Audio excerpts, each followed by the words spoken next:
नमस्कार, नवभारत टाइम्स आप देख रहे हैं। आपके साथ मैं हूं विनीत त्रिपाठी। दिल्ली वाले ये धमाका ब्लास्ट शब्द सब कुछ भूल चुके थे। जगह जगह साउंड सिस्टम में एक अनाउंसमेंट होता रहता था कि किसी भी लावारिस वस्तु को न छुए, तुरंत पुलिस को सूचना दें, सतर्क रहें।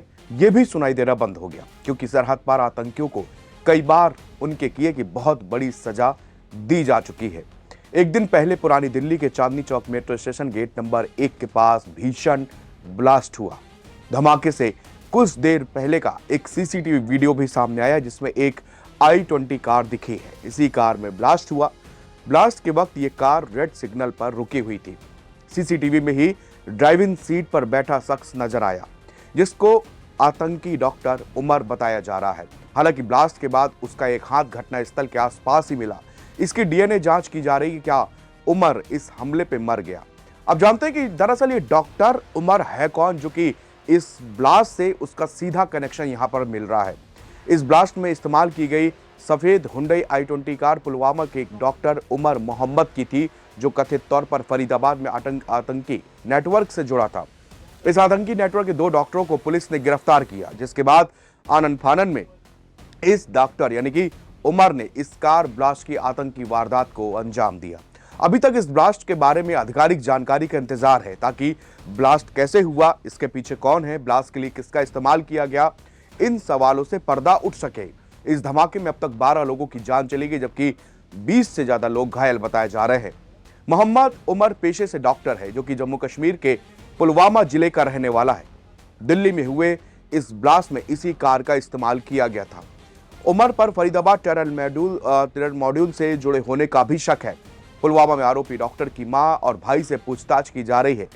24 फरवरी 1989 को जन्मे उमर के पिता गुलाम नबी भट्ट एक सरकारी शिक्षक थे, जो कि मानसिक रूप से अस्वस्थ होने के कारण 10 से 15 साल पहले नौकरी छोड़ चुके हैं। उमर की मां शमीमा बानो कोविल पुलवामा की रहने वाली है। परिवार में 2 भाई और एक बड़ी बहन है।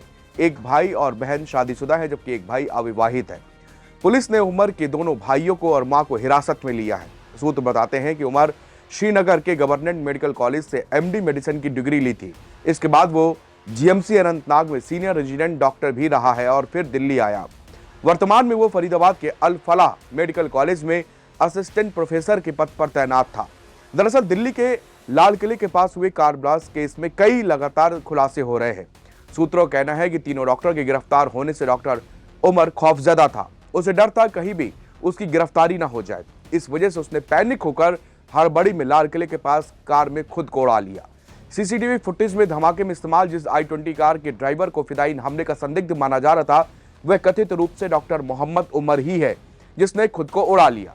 डॉक्टर उमर फरीदाबाद के अल फलाह मेडिकल कॉलेज में तैनात था। उसकी गिरफ्तारी के डर से उसने 2 सहयोगियों के साथ आनन फानन में इस पूरे ब्लास्ट की प्लानिंग करी और शाम होते होते इसको अंजाम दिया। सूत्रों के मुताबिक फरीदाबाद कांड में जो 3 डॉक्टर अरेस्ट हुए वो अमोनियम नाइट्रेट की सप्लाई, बम बनाने की प्लानिंग और लॉजिस्टिक में शामिल हो सकते हैं। सूत्रों का कहना है कि ये चारों एक दूसरे से जुड़े हैं। जांच से पता चला है कि सब एक ही टेरर नेटवर्क का हिस्सा हो सकता है और इनका कनेक्शन जैश से हो सकता है। चलिए जानते हैं कि इन चारों की कुंडली, जिन्होंने कातिल बनकर चांदनी चौक पे कत्लेआम मचा दिया। शुरुआती जांच में पता चला है कि धमाके में अमोनियम नाइट्रेट फ्यूल ऑयल यानी कि ANFO जैसे शक्तिशाली विस्फोट का इस्तेमाल किया गया। मौके पर मौजूद फॉरेंसिक टीम के मुताबिक यह एक हाई एक्सप्लोसिव ब्लास्ट था। हालांकि जमीन पर कोई गड्ढा नहीं बना क्योंकि यह विस्फोट ऊपर की साइड हुआ है।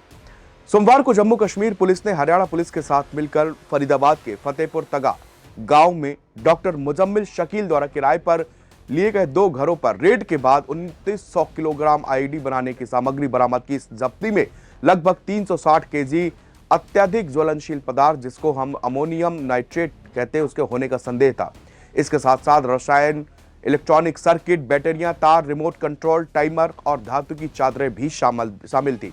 इसके साथ ही असॉल्ट राइफल भी वहां पर बरामद की गई। शकील की छापेमारी पहले से एक अन्य डॉक्टर अदील अहमद रठार की गिरफ्तारी के बाद हुआ। जांचकर्ताओं ने कार के मालिकाना हक का भी पता लगाया। सूत्रों से पता चलता है कि इसके असली मालिक सलमान था, जिसने उमर द्वारा खरीदे जाने से पहले ये गाड़ी देवेंद्र को बेच दी थी। इस बारे में गृह मंत्रालय की भी एक बैठक होने वाली है और प्रधानमंत्री नरेंद्र मोदी, जो इस वक्त भूटान के दौरे पर है, वहां से उन्होंने सख्त संदेश भी दिया है। इसके साथ ही उन्होंने जो प्रभावित लोग हैं उनके प्रति संवेदना जताई और उन्होंने कहा कि मुझे पता है कि उनके परिवार वाले कैसा महसूस कर रहे होंगे। मैं बहुत भारी मन से भूटान आया हूं और यहां से मैं आपको बता दूं कि मैं पूरी रात जांच एजेंसी के संपर्क में था। जांच एजेंसी इनको खोद कर निकालेंगी और इनको किसी भी तरह से बख्शा नहीं जाएगा। इसके बाद बताया जा रहा है कि भूटान से आने के बाद प्रधानमंत्री नरेंद्र मोदी एक बड़ी बैठक करेंगे।